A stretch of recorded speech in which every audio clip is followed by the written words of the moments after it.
ሰላም እንደምን ዋላችሁ። ዛሬ ሁላችንም በሚመለከት ጉዳይ ላይ ቆይታ እናደርጋለን። መወሰን ስላለመቻል። ብዙዎቻችን መወሰን አንችልም፣ ወይንም ደግሞ ስለምንወስነው ነገር በጥልቀት ማሰብ አንፈልግም።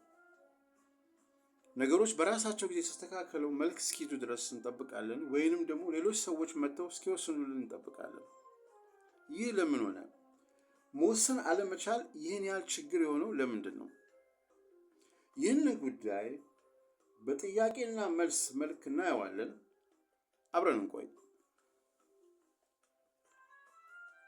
ለመወሰን አልቻልኩም።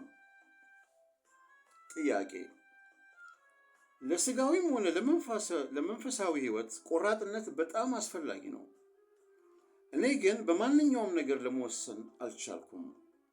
ይህም በመንፈሳዊም ሆነ በስጋዊም ኑሮ ላይ ያሳደረብኝና እየጎዳኝ ነው። ለመሆኑ አንድን ነገር ለማድረግም ሆነ ላለማድረግ መወሰን እንዴት ይቻላል? መልስ: የአንድን ችግር መፍትሄ ለማግኘት የችግሩን ምንጭ ማወቅ ያስፈልጋል። በመንፈሳዊም ሆነ በስጋዊ ኑሯችን መወሰን ያልቻልንበት ምክንያት ለመለየት እንዲረዳን አንዳንድ ነጥቦችን ለመዳሰስ እንሞክር። አንድን ነገር ለማድረግም ሆነ ላለማድረግ በቅድሚያ ዓላማ ሊኖርና ያንንም ዓላማ በሚገባ ማወቅ ያስፈልጋል። አንድ ሰው ዓላማ ካለው ምንም ይሁን ምን ውሳኔው ከዓላማው ጋር ይስማማል። ነገር ግን ዓላማውን ካላወቀ እንደ ጊዜውና እንደ ሁኔታው መወላወሉና መለዋወጡ የማይቀር ነው። ታላቁ መጽሐፍ ይህን በተመለከተ እንዲህ ይለናል: በምትሄድበት ሁሉ እንዲከናወንልህ ወደ ቀኝም ወደ ግራም አትበል። ኢሳይያስ 17 የሚለውን አምላካዊ ቃል ተግባራዊ ማድረግ የሚቻለው ዓላማ ሲኖርና ይህንንም ዓላማ በሚገባ ማወቅ ሲቻል ነው። ይህ ሁኔታ በስጋዊም ሕይወት እጅግ አስፈላጊ ነው።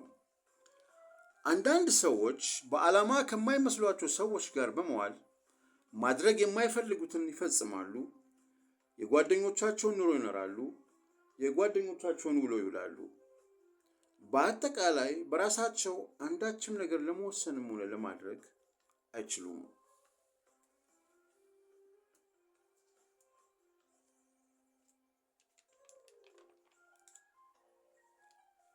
ለእነርሱ የሚወስኑላቸው ጓደኞቻቸውና የሚኖሩበት አካባቢ ማህበረሰብ ነው። ይህ በራስ ያለመተማመን ውጤት ነው። በስጋዊ ሕይወት ከሆነ ካለማንበብ፣ ካለማዳመጥ፣ በተቻለ መጠን ከኛ ከሚሻሉ ሰዎች ጋር ካለመዋልና ከመሳሰሉት የሚመጣ ነው። መወሰን አለመቻል ከአስተዳደግ ችግር ሊመጣ ይችላል። ሁሉን ነገር ቤተሰቦቹ እየወሰኑለት ጥገኛ ሆኖ ያደገ ልጅ ሲያድግ ለውሳኔ ቢቸገር አያስገርምም። በመሆኑም በወላጆች፣ በጓደኞች ወዘተ ላይ ጥገኛ ሆኖ ማደግ ካደጉና በኃላፊነት ደረጃ ከደረሱ በኋላ በራስ ለመወሰን ያለመቻል ችግር ሊያስከትል ይችላል።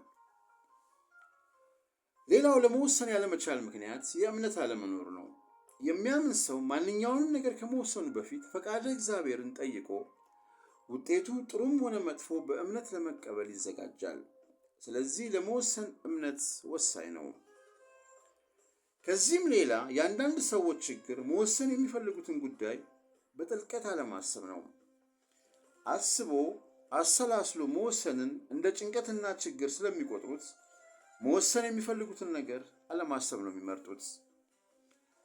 በትንንሽ ውሳኔዎች መለማመድና ከፍተኛ ውሳኔ በሚያስፈልግበት ሰዓት ራሳቸውን ከማዘጋጀት ይልቅ መወሰን ያለባቸውን ነገር ትልቅ የሚሆን ትንሽ ማሰብ አይፈልጉም፣ ኃላፊነትን ይሸሻሉ። እንዲህ አይነት ሰዎች በሌሎች ሰዎች ምክር ቢወስኑም እንኳን የሚመጣው ውጤት ያልፈለጉት ቢሆን መቀበል አይችሉም። ስህተታቸውን በሌላ ሰው ለማሳበብ እከሌ መክሮኝ ነው ለማለት የሚያማክሩም አሉ። ስለዚህ ከፍተኛ የሆነ ጉዳዮችን ከመወሰን በፊት በጥቃቅን ጉዳዮች ላይ መወሰንን መለማመድ ያስፈልጋል። ሌላው ለውሳኔ መቸኮል አስፈላጊ አይደለም። ሌሎች ከኛ ይሻላሉ የሚባሉትን ሰዎች ማማከር፣ በነገሩ ላይ በጥልቅ ማሰብና ፈቃደ እግዚአብሔርን በጸሎት መጠየቅ ከመወሰናችን በፊት መሟላት ያለባቸው ነገሮች ናቸው። እንግዲህ ከእነዚህ ነጥቦች መካከል እንደየራሳችን ችግር ምክንያት የትኛው እንደሆነ ልንመረምር ያስፈልጋል። አንድ ሰው ገና ሲወለድ ወሳኝ፣ ሌላው ደግሞ ወላዋይ ተደርጎ ስላልተፈጠረ የራሳችንን ችግር መለስ ብለን እናጤን።